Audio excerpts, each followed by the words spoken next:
folks, welcome to Set Apart Homestead. This is Travis here at the Prepared Homestead. In light of the danger of you becoming infected by just simply watching this channel, what if I had some dangerous bug, some virus, some bacteria? You might become infected. It's very possible.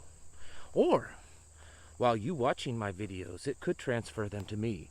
So in light of this new discovery that I've come across, I have decided to protect you, my listener, by simply wearing this piece of paper-like cloth-like paper, whatever it is, to ensure that my listeners stay healthy enough to continue watching my channel.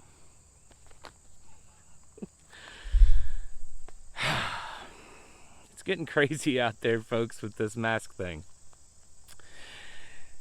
And I'm not probably going to take this in an area that some of you might think, because my opinion of masks is, if you want to wear one and you feel it's good for you and it's safe for you, then do it.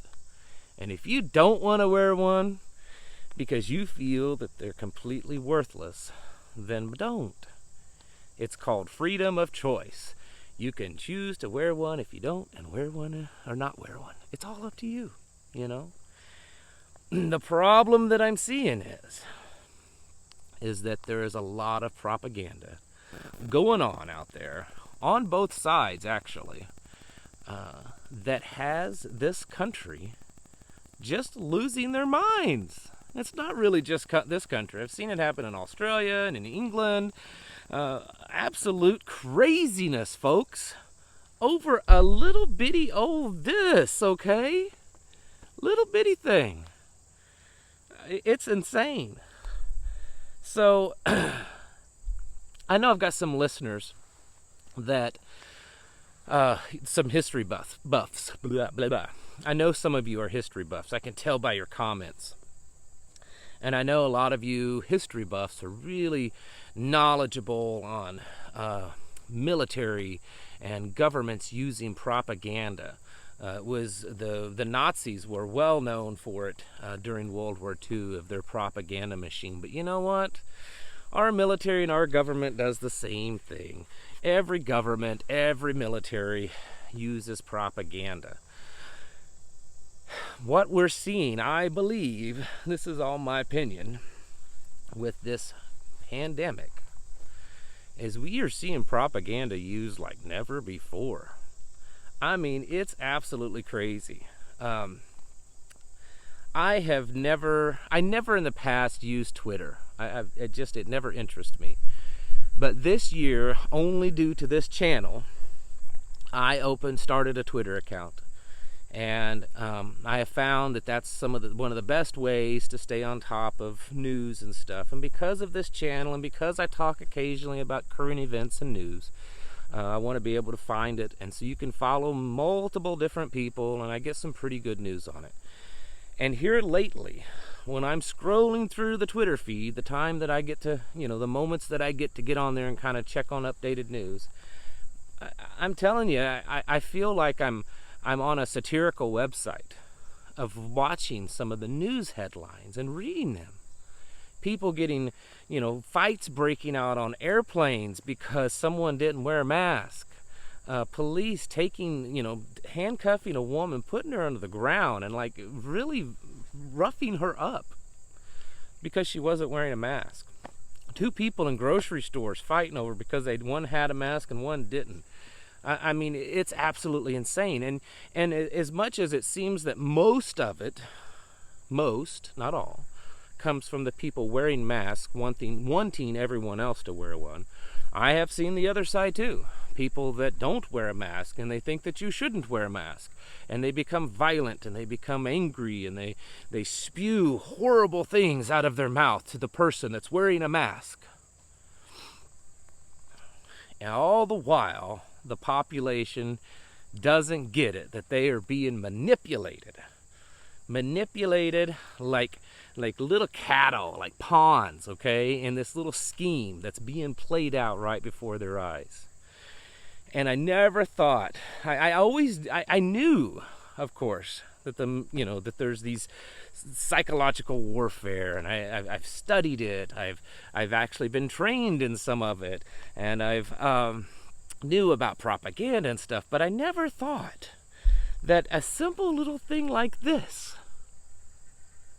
would be the cause of such insane division amongst a people.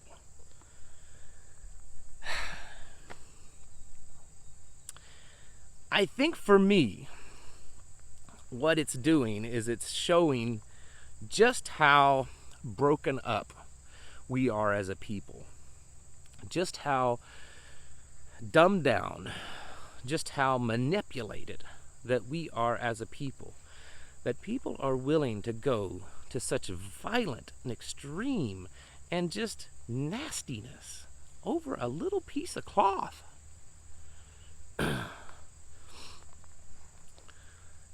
It's quite blows me away. And quite personally, I don't really care if you wear one or not. I mean, I don't care. But people take it to just an absolute extreme. And I think that that's something that while we may laugh at it and we notice it and we see how people just lap up this information that's being fed to them like some starving dog that's just hasn't eaten for days, and you throw it any kind of slop you can throw at it and that dog will just eat it up. Okay? I've seen that before. Once when I worked in law enforcement, and we found a dog that had been caged up and probably hadn't eaten for days. That poor dog was just, it was awful. And that dog probably would have eaten anything we'd given to it.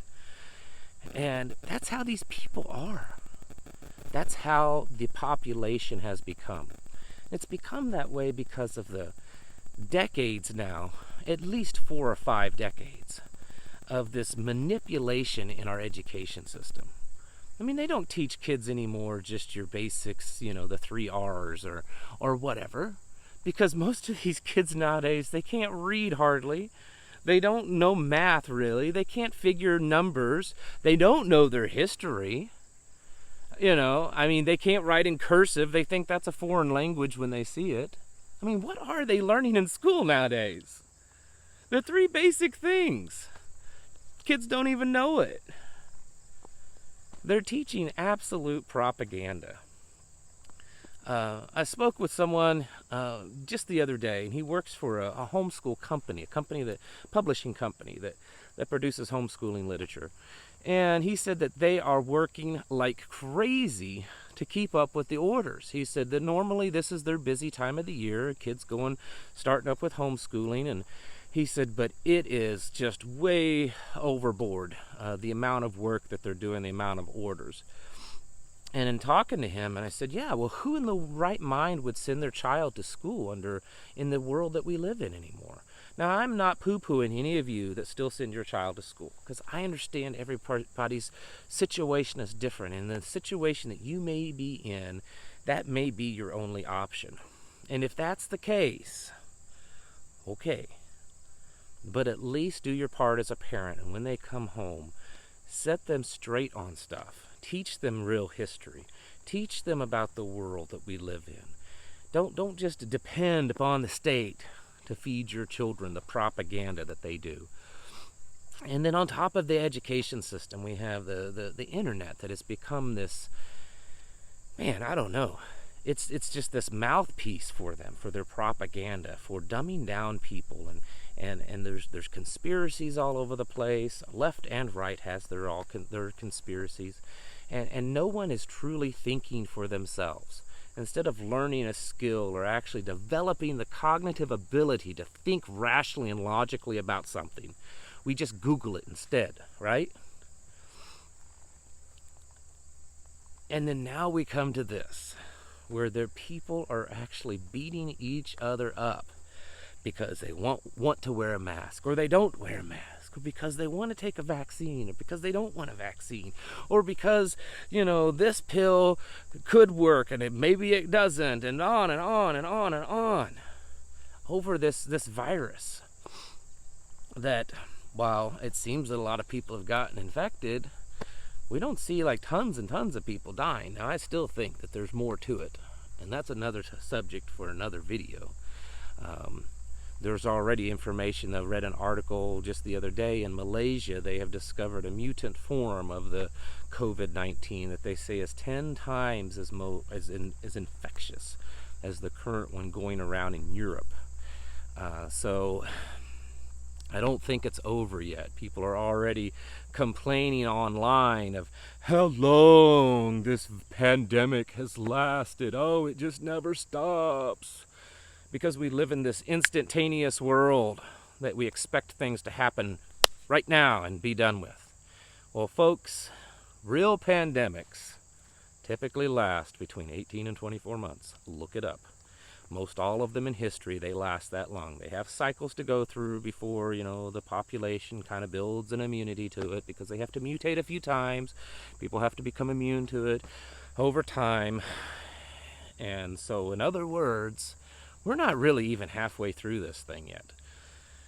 And that, and I don't even get into the argument of it, whether it exists or it's man-made. I think there's something real out there, and I don't think it just happened by accident. I'll just put it to you that way.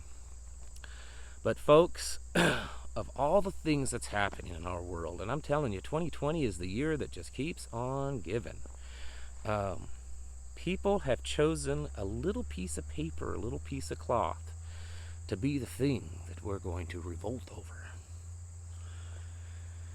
And while I admire people that are willing to get out there and protest and say, hey, it's my right to wear one or to not wear one. I shouldn't be forced. And you're right, you shouldn't be. You shouldn't be forced to do anything like that. You shouldn't be forced to wear a helmet when you ride a motorcycle. I don't believe you should be forced to wear a seatbelt when you drive a car. If you want to take that chance with your own life, take it. All right? But why can't we find people, and the amount of numbers that we're seeing, with the amount of energy that's being put forth, to stand up against actual tyranny? I mean, we're willing to protest in the streets. There's people willing to fight the cops. People are going to jail. They're fist fighting in grocery stores. They're losing their minds because they don't want to wear a mask, or because they want you to wear a mask. But when are we going to stand up against actual tyranny? When are we going to say that you have taken my life and my liberty far too long? When are we going to say that tree of liberty, from time to time, it must be refreshed by the blood of patriots and tyrants? It is its natural manure. When is that day going to happen? When are we going to storm the state capitals and Washington, D.C., and say, we are tired of your overtaxation, of your overburdening laws. We're tired of you taking away our rights to self-defense. We're tired of you infringing upon our religious freedoms. We're tired of forcing your chemicals into our veins. We're tired of you allowing our unborn children to be butchered and sold. We're tired of you making millions and millions off of us. We're tired of you being in bed with enemies abroad and enemies at home. We're tired of it. We're tired of the corruption at every level in both parties. When's the people going to stand up and do that?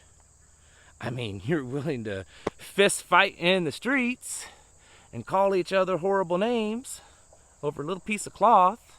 Surely you can muster the energy it takes to stand up against a regime is what we've had. And I'm not talking about any particular sitting president.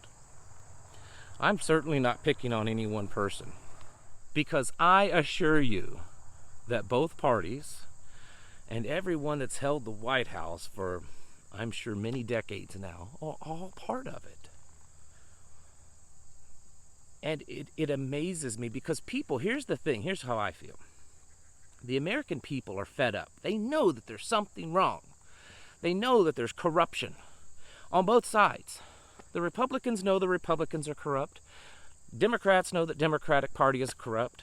And they know that each other party's corrupt. But they know they must hold true to their team, because heaven forbid the other team get involved. Why, let's just vote for the lesser of two evils.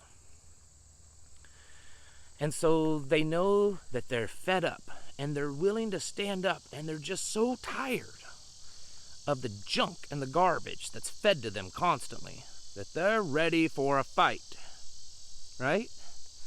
But the people in power don't want that. They don't want to see the people in a fight. They don't want to see the American people united together against them. That is their worst nightmare. The thought of Democrats and Republicans coming together and realizing that both parties stink and are corrupt and it needs to be changed. So what they do is every so often, they throw you some stuff to get all riled up about. Oh, it's race. Oh, it's masks. It's always something, isn't it?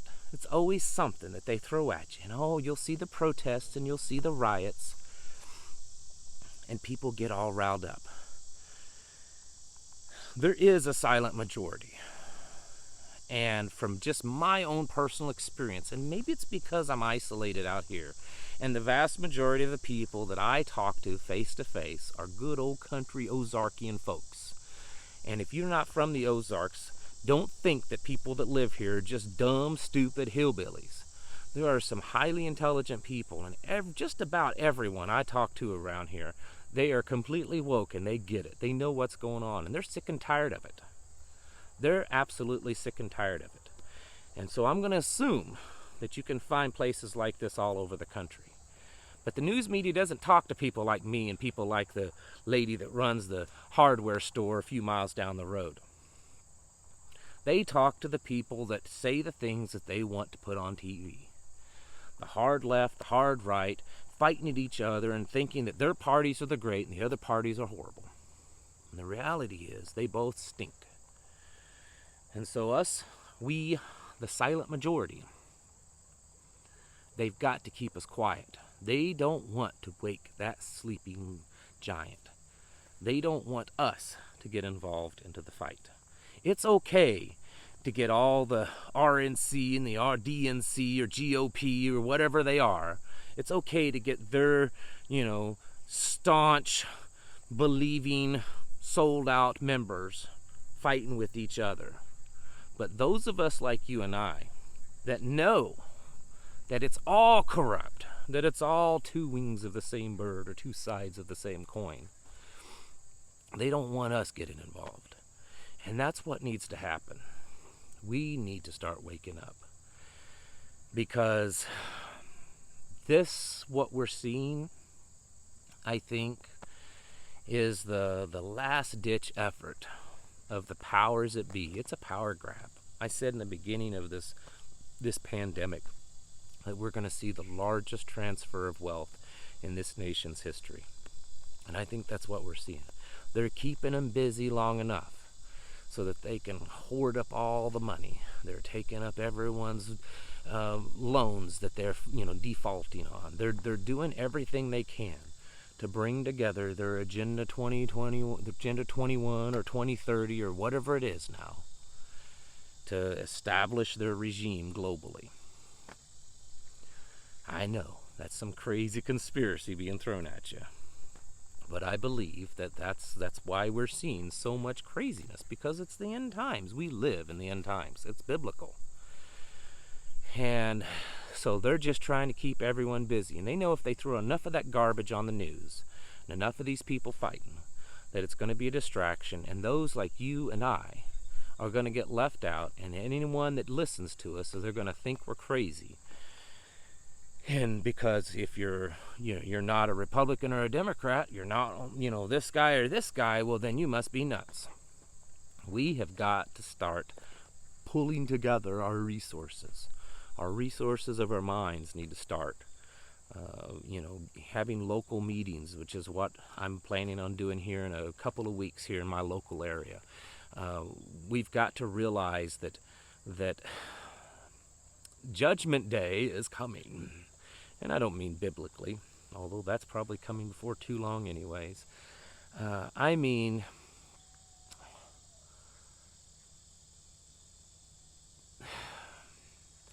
seeing this nation reach its final, I don't know what you want to call it. I think that that's what we're seeing. It doesn't mean that it's going to be some Mad Max scenario afterwards. I don't think that's ever going to happen, really. Look at places like Venezuela and other countries that their economies crash and their governments crash. There was always still police and military. I think that we're creating enough confusion, enough chaos, enough fear, and enough panic in the minds of the people, not just here in America, but around the world, so that soon, someday, when all these power heads, governments, and stuff come together and say, we got a solution for all this, we got to come together and make this pact, this agreement.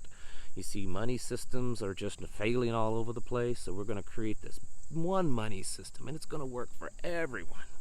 You don't have to worry about getting contaminated from a virus by using your dollar bills, because it's all going to be on a microchip. That's right. And it just goes on and on. That's what I think is probably happening. And if you want to see your children and your grandchildren, your posterity, be free, you need to fight for that now. I'm not encouraging people to engage in violence. I'm talking about right now the fight of minds and teaching your children the right ways and realizing where your line is drawn so that you take a stand. So that someday, when that fight of mental power becomes physical, you're ready for it. All right, folks. Thank you all for watching, and I'll catch you in the next video.